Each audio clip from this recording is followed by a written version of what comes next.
Welcome back to the Reheat presented by Inside Texas. I'm Evan Veith, filling in for Joe Cook. You might have just watched Dash and I talk some Texas baseball a few minutes ago, but as always, joined by RT Young. RT, how you doing today?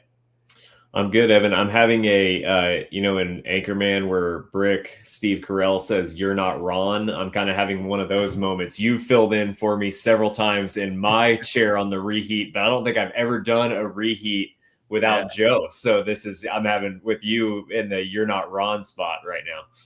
Joe is traveling the world this weekend, and we'll get into why. But first, make sure going over to InsideTexas.com for the best promo you're going to find in college sports. $1 for new members gets you 3 months of access to Inside Texas for all your football, basketball, and baseball needs. You know, spring meetings are what we're going to be talking about today, but there's a lot going on around the college sports world, and especially with baseball getting into the postseason. So make sure you're checking that out and everything going on with the Texas Longhorns. Joe is in Seattle. He's now made it back to Chris, your neck of the woods. How you doing, Chris? He's made it to Austin Bergstrom, and he's now going over to Florida, Destin, Florida, because SEC spring meeting starts tomorrow, Tuesday through Thursday, and there's a lot going on. And I mean, I shouldn't be a surprise to anyone here that this is one of the most important spring meetings you're going to hear from the SEC side of things. And Joe did a great job of kind of recapping over on Inside Texas why that is and what they're going to be talking about. So we pull that up, RT. The first thing first is just what's going to happen with the college football playoff. From everything we've read and learned about the SEC, they want 16 and probably would be fine with staying at 12, but they don't want 24. RT, just from your point of view, why do you think that is, that the SEC is so staunchly against it, and why the Big Ten has been really advocating for it so hard? Well, I think to a large degree, I think the SEC, Paul wrote about this really eloquently earlier in the offseason, but I think the SEC, they always wanted a 16-team playoff with a strength of schedule component added. And I think that's obviously their preferred method. I think you can still maybe, you don't have to do too many mental gymnastics from 12 to 16, and it can still feel like a playoff, so to speak, where I think there is just an element where, especially as far as the SEC is concerned, where a 24-team playoff just feels like an invitational, and it just feels like a participation trophy. I mean, you're getting all of the coaches poll and AP top 25, save one team in. I think in the last couple of years, we've seen that teams like Tulane, teams like James Madison, it's like the Office Space quote, "What would you say you do here?" And that's in a 12-team playoff. And there's only going to be more of that in a 24-team playoff. It's definitely a system that obviously caters to the Big Ten. And I think really a lot of what's going on here, Evan, is that you see that I think the SEC and ESPN are closely aligned with the 12 and 16-team playoff. But obviously Fox and the Big Ten have a huge vested interest in expanding that playoff over 16 teams, because then the way the language is written in the contracts and in lawyer speak is over 16 teams. Obviously, it gets re-upped for negotiations, or the negotiations reopen rather, and more TV networks are going to get a piece of the pie. Right now, it's solely owned by ESPN, and I guess they've licensed out some games in the past couple of years to networks like TNT and stuff. But I think you're seeing that in a large sense of it, like the SEC and Big Ten are really at the forefront of this battle, but there's a lot of big corporations that are going to war with one another behind the scenes as well.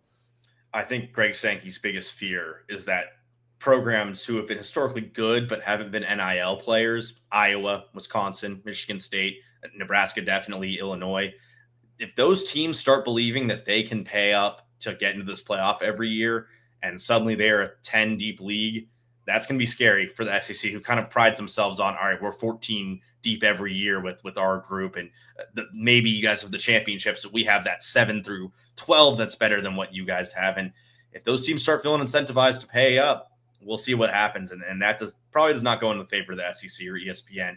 We'll have to see how Sankey talks about it. It really is kind of what is he saying? What is the message going to be? Let's go over more to the Texas side of things. And what's Steve Sarkisian thinking, right? He talked in the Touchdown Club recently. I was there, and he was he was opinionated. I think it was more about the audience he was with. It's a lot of donors and a lot of just Longhorn fans. But, what is he saying to people? What is the general vibe of this Texas football team? RT, what are you looking out for what Sark might be saying in these meetings? Yeah, man, I want to see if Scorched Earth Sark continues on this warpath, because I think, and I want to see if we can glean, if we sense any motivation behind that. Is he on such a warpath because he is just this confident in his team, and he feels like he can talk this way?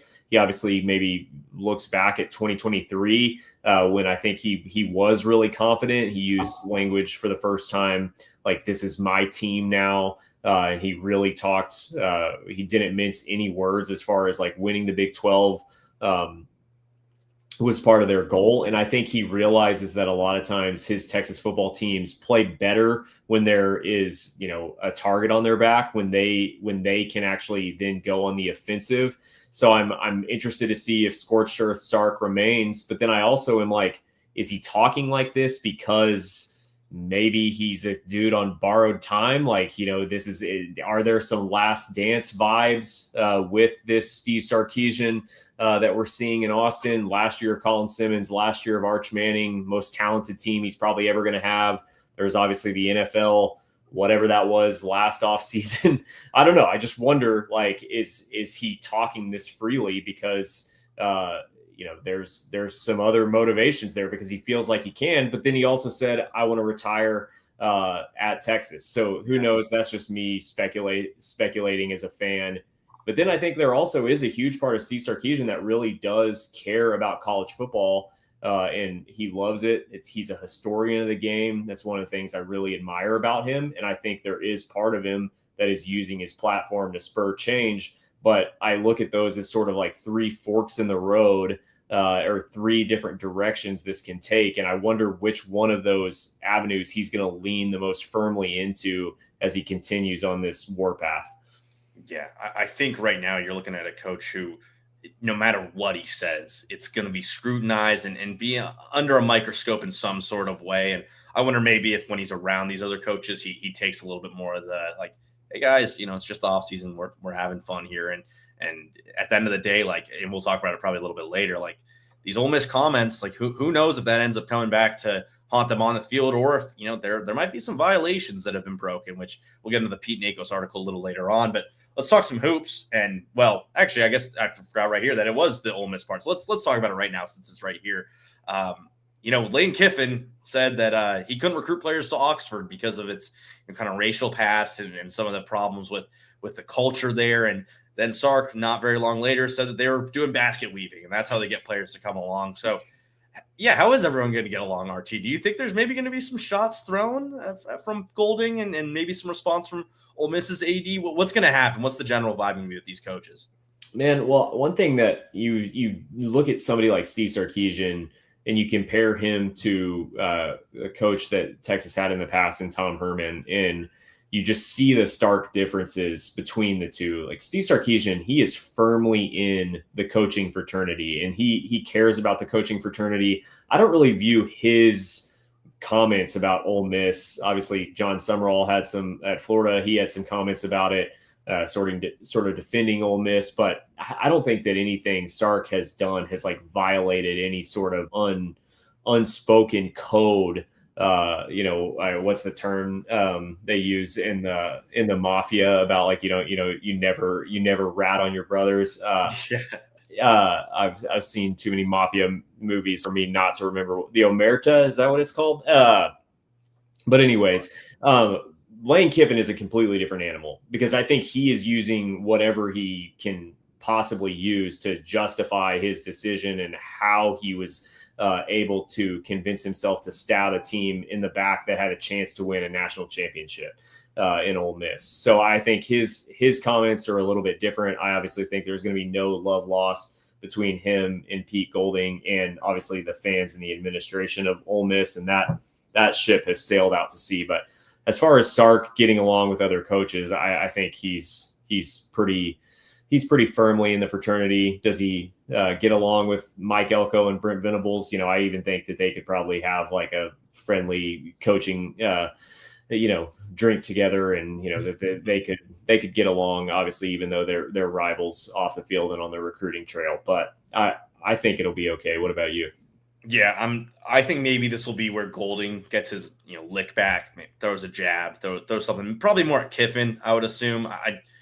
Golding has had he and Sark have had their past, and they are friends, but there's been news around them of what's been said behind closed doors and things like that. So I don't know if it's going to be anything that bad in terms of what Sark's going to get. Maybe Kiffin's going to have a target, I think, and this is the first real public joint meeting for all of these people. So I believe Ole Miss's AD is allowed to speak. I'm forgetting his name at the top of my head, but we'll see how that works out, because the LSU Ole Miss little rivalry that's brewing is pretty special, and we'll probably get to that a little bit more. Let's talk some hoops first, though. Sean Miller kind of just gets to brag, right? Talk about what this number 2 portal class is, Sweet 16 run. What are you wanting to hear from Miller? Because I think this is kind of a coach who's maybe a little more on the sidelines in terms of, the intrigue and what people are looking out for. It's more of a football discussion, but basketball will be talked about, and he's done well this offseason. What are you trying to hear from Miller?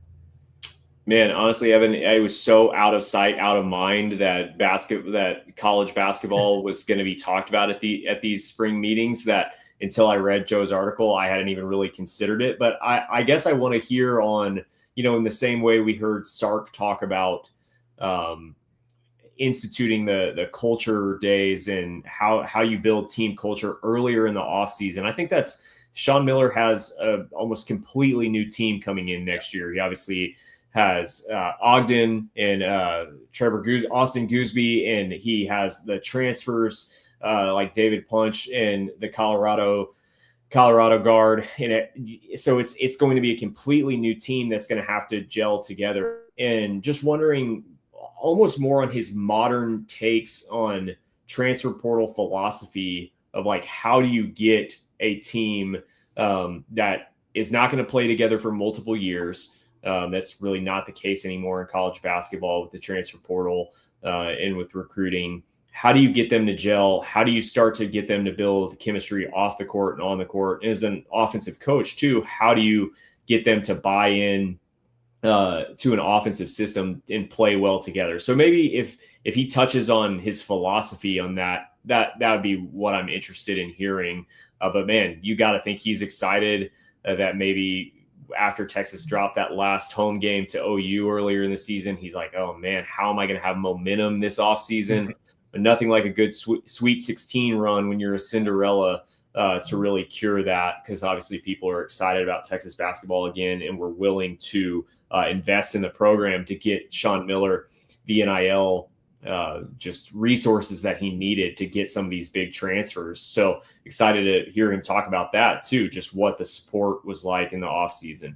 Yeah, fun team last year. I think really was a seller for these transfers, and Dalen Swain, we'll hear him talk about him as maybe even a lottery pick. But yeah, I also do want to hear, Miller's not been the kind of guy who's talked a lot about the future of the sport. And, LSU's team is built with a lot of pro players, and these guys have been playing NBA basketball before. RJ Lewis, kind of the headliner of that. So we'll see what Miller has to say about that. It'll be asked to every coach in kind of all of these sports we're talking about as we go to a different one. Vic Schaefer, man. Speaking of off seasons, like what happened with Vic Schaefer? We haven't really gotten a chance to hear from him. I don't think he's talked to the media about his transfer portal class and the players that have left, and Justice Carlton and Lee, and a lot of familiar names will not be on this team next year, and that also includes Rory Harmon as she goes off to the NBA, and shout out the Mystics. But Madison Booker's a star. You've got an elite freshman class coming in, but this is Maddie Booker's last year in town. So what do you think he's going to say? Like, because the question is just kind of going to be like the first person at the stand is going to go, all right, coach, like what happened? Why is the team blown up the way it is? Was there something that went on? What do you think the answer is from Schaefer? Well, I think with Vic Schaefer, I mean, he's always somebody who he doesn't really do coach speak. So with Vic Schaefer, probably he'll give you a straight answer. He's a refreshing in this era of everybody being media trained. He'll give you the straight and honest truth of it. So I'm interested to see what he says about why, after another Final Four run, the team was decimated in the way that it was. I think sadly for Vic Schaefer, I feel like there was maybe an element of like, man, this was the year to do it. And I wonder if he expresses any like remorse in that regard, or just realizing like, gosh, this was the year of Rory Harmon, Madison Booker, their last year together, and we had some young players in almost like what Joe wrote about it not getting it done in that instance. Does it cause even an older dog like Vic Schaefer to learn some new tricks and change how he does anything? Obviously, I go back to Greg Popovich losing in the 2013 finals to the Heat, where people were asking, like, what is he going to do differently? And his response was, what do you want me to do differently in order to get better by a point? Like, do you have any ideas? And with Vic Schaefer, obviously, it was a little bit more than a point. Like that last game to UCLA and the offensive showcase was pretty embarrassing, but he still got to the Final Four 2 years in a row. And so I think, you don't want to completely reinvent the wheel, but obviously they have had a lot of turnover. They did lose their floor general and Rory Harmon. So just interested to see what kind of candid Vic Schaefer we get out in Destin. I get shades of 2024 Sark with the 2026 Texas women's basketball team, and the fact that they lost to the eventual champion, who ended up, clearly was the best team, and you lost kind of in a painful way. And Sark didn't do much when it came to changing things around. It was more just like, we've got these young players, let's embrace that. Schaefer really did the opposite and is kind of banking on freshmen, of course, but really mixed up this team. So we'll see how that works out. One last thing from Joe's point of view, administration. Del Conte and Jim Davis are going to be there, and Chris making a joke about Feinbaum and the Hawaiian shirts that might be going on, but there's just a lot to talk about in college football specifically, in the SEC and college sports, and where do they go? What is the point that they're going to try to make? CDC's really a leader among athletic directors because he's done such a great job, and people really listen to what he has to say. So the SEC has not done well these past few years when it comes to, they haven't been winning the football championships. It seems like the Big Ten is getting what they want. Texas has done a good job in that, but they haven't gotten the basketball or football or baseball championship. So what do you think the general vibe is going to be of CDC and Jim Davis? What are they going to be pushing hard for? What are their points of views when it comes to these meetings? I'm interested to see what CDC harps on, because I was trying to think as I read through this, we heard him at the town hall, but I feel like a lot of the more recent, the comments that we've heard from CDC has been more to a Texas-centric audience. It's talking about things like season tickets in the stadium and facilities and stuff like that. It's more athletic director things. He hasn't really had that like forum to speak to the larger college athletic community or fans recently. So I'm interested to see, what he takes. He obviously had a lot to say back in the day in those closing years of the Big 12 and the first year of the SEC, because there was so much about conference realignment. But now, I don't know, conference realignment has cooled down. I don't think he's necessarily going to use SEC format in order to talk about breakaway or expansion, because obviously you don't know how everybody, even that you're in the room with, is going to respond to that. And I think obviously one of the issues that they're running into is there's a lot of personalities and a lot of college admins that are going to have to be on the same page one day if a breakaway of football is ever going to occur. And I don't think we're anywhere close to that right now.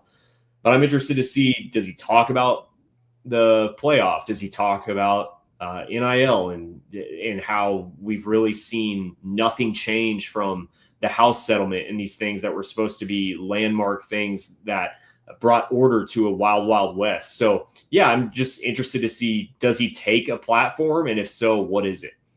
Yeah, that's very well said. And it just hasn't been as national. It's been two Texas fans. It's been one-on-one conversations and Twitter things. But yeah, I mean, I remember that when I tweeted about the baseball field, like why they can't have or why they still have turf there, like that got a lot of attention. So if CDC says something that clings to the national audience, it will go and people will take it. And that's, I think, what's kind of the funny things about where Texas is and how they're positioned in this modern world. We're going to hear from David McClellan before we talk a little bit more national, look at what Pete Nagos had to say. But make sure you're sticking with us at the Reheat. Big financial decisions don't have to feel overwhelming. There's someone who can guide you every step of the way. David McClellan is a fiduciary financial advisor with Forum Financial, and he's working closely with his clients as a true financial life coach, guiding every aspect of your financial journey with expertise and care. If his name sounds familiar, that's because David was a swimmer at Texas and a member of several national championship teams. Today, he channels that same championship mindset into helping people win with their finances. David specializes in financial planning, and he's contributed numerous articles to Kiplinger on the topic of retirement tax bombs. And right now, David is offering viewers a free intro consultation to assess your financial situation.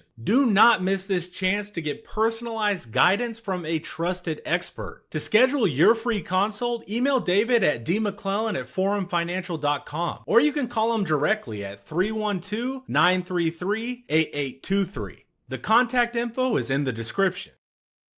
So we have Pete Nakos' article up, and he did something similar to Joe, maybe just more on the national scale of what to look out for here. And we're talking about the playoff already, and just he kind of goes over where we're at, right? That the Big Ten is very staunchly pro 24 team, and Tony Petitti, their commissioner, he's been someone who said, like, this isn't a plan B. This is what our plan is. This is what it's going to be. Us and Fox are all for this.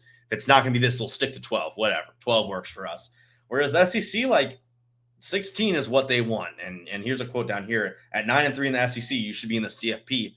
That might not work with 12 teams. It will definitely work with 16. I think Texas and Vanderbilt would have both made it. I do think Vanderbilt was 10-2 last year, if I'm remembering correctly. But, that's a 10-2 SEC team that got left out. So the SEC is going to want 16. We'll hear how, strict and harsh they are on the Big Ten for their point of views. But this is the part I really think is juicy, because this handing out fines idea, which we touched on a little bit, RT, Lane Kiffin made his statements, Steve Sarkisian made his statements, but there are two bylaws here, right? Bylaw 10.2.3, coaches and staff are required to advocate for the positive attributes of their own university and avoid making derogatory statements about other member institutions. And they're strictly forbidden from public criticism of other institutions, staffs, or players, which kind of wild that those are in the bylaws. But RT, do you think that maybe there's something coming towards Kiffin or Sarkisian for what they've been saying?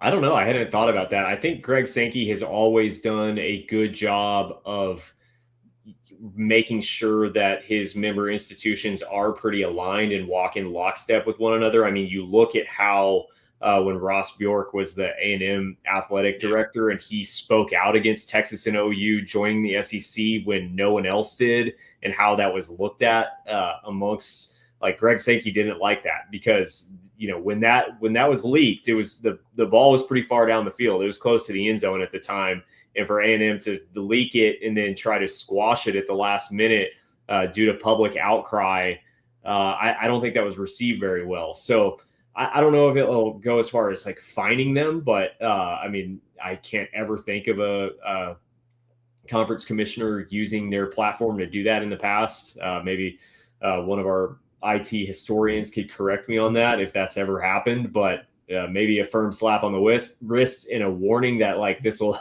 come if you do this again. But I don't know. Actual fine, maybe not, but I guess it depends really on how mad is Ole Miss, and is Ole Miss feeling like this is something that has not only like hurt them on the recruiting trail, but it's hurt their donations, hurt their athletic department, hurt their locker rooms because of comments about basket weaving and then whatever it was that Lane Kiffin said. I want to go back to one thing you touched on earlier. I think obviously Ole Miss is going to be a very motivated locker room to play LSU and to play Lane Kiffin.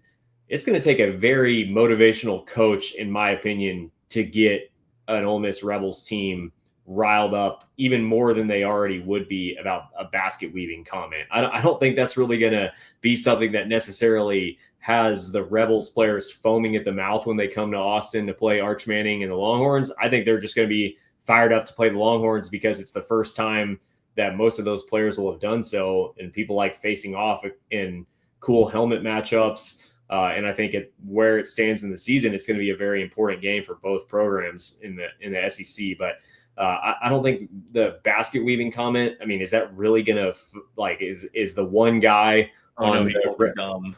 yeah, Right. is the one guy on the Rebels program who's getting his MBA or is a architecture major or something. Is he just going to like hit even harder that day or run faster because he feels like his educational institution was disparaged by the coach on the other team? I mean, I don't think so. I don't really think it works that way. But maybe, who knows? That is that's a good point. I hadn't even thought that way. And yeah, it does say that Chris Lowe has heard that they're discussing it and they are wondering if rules were violated, not demanding. So, the SEC is in a point in time where they do need to be united and they need to kind of work as we are a group of 16 against kind of the rest of college football, because college football is not like the SEC. So I doubt he's going to publicly reprimand Sark and Kiffin, maybe joke about it and say, hey guys, like, let's get along here. But yeah, I don't know if there's going to be any violations or things like that. One last thing, because we've talked ad nauseum about kind of NIL and what it's been in the CSC, how these teams they're just going to start spending as much as possible because this house settlement, really the $20 million became a floor, not a ceiling. It became, here's what you have to spend, and then you need more on top. But as they're talking about here with governance, like, what are we going to get politically here? What is going to actually change for the SEC and for college football? And I thought right here at the bottom was a really interesting quote from Iowa State's athletic director.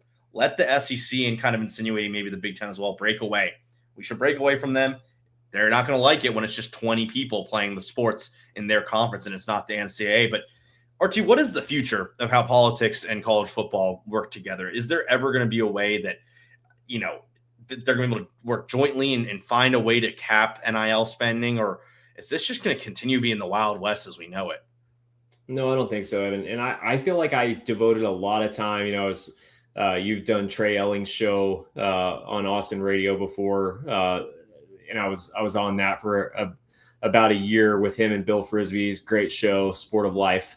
Plug to that show. But I feel like Bill and I and Trey, we were talking every week about the coming of the house settlement. We were really like going to painstaking effort to try to understand it and the ramifications of it. And then it happened and then nothing changed. So I'm just at this point now where until a new structure is in place, I'm not going to go to painstaking detail to wrap my mind around all of these hypotheticals and what ifs. Until something is actually happening, I just think that's a fool's errand. I ultimately don't think that Washington or state legislatures or anything are ever going to have any meaningful effect on it. I think what's ultimately going to happen is there's going to come a point in time where either the 2014 playoff just is so ridiculous in practice or the transfer portal is so absurd where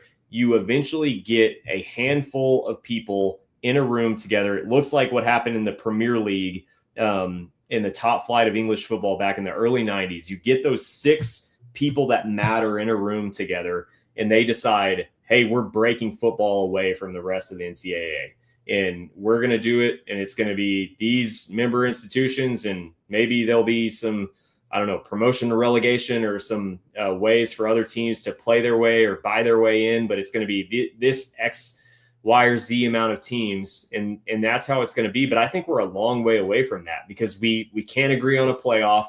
We can't agree on any sort of compensation structure. And then we have this whole looming thing of like, there is going to come a point in time where these players want to be employees. And so I just think right now it's just too big of a thing to wrap your arms around for Washington, for these ADs who are not only are they trying to tackle something like NIL in the transfer portal, they're also doing AD stuff. They're listening to complaints like CDC gets about the bathroom in section 107 wasn't working on this Saturday, or why isn't there grass on Dishvalk Field? I mean, like this is too big of a thing right now for these people to handle. And I think it's really going to, at some point in time, something is going to have to give where you get the Ohio States and Texas and Michigans and Alabama and USC in a room together. And they decide we're doing something apart from the SEC, the Big Ten, the NCAA. And I think that's what it's going to take. But man, I think we are a long way away from that. I think we're going to see a lot more iterations of the wheels turning and playoff systems and things like that before we get there. Yeah, there's just so much wrong and so much to talk about that it's almost like how do you approach it? And unfortunately, I think the playoff has been kind of the primary approach when really like it's the least of these institutions' concerns. It's going to do it for us over on the Reheat. Before you go, make sure you're checking out InsideTexas.com. $1 gets you 3 months of access for new members, and it's just got everything you're going to need from football. I know Paul just posted something on the website, a great piece on the portal, and of course, baseball and basketball as we get through this, and Joe's going to have you covered throughout, Destin. So make sure you're checking out these spring meetings. Look into what some of the things that we've talked about here today and just how the SEC responds, because this is a very, very important week for the conference. RT, thanks for coming on. Rarely do a live Reheat, and we rarely do it together, so it's been a good time. Hope your Spurs are going to keep this momentum going. I see that shirt you got going on, but yeah, baby. We're not quite at your number one pick Washington Wizards level, the height of the basketball universe, but we're inching ever so closely to try to reach the lofty standards of the Wizards. So lock in that 2029 championship. That's when the Wizards and Spurs are going to meet next, and that's when it's going to be cinema for RT. Yeah. So thanks so much, RT. We'll talk to you guys later.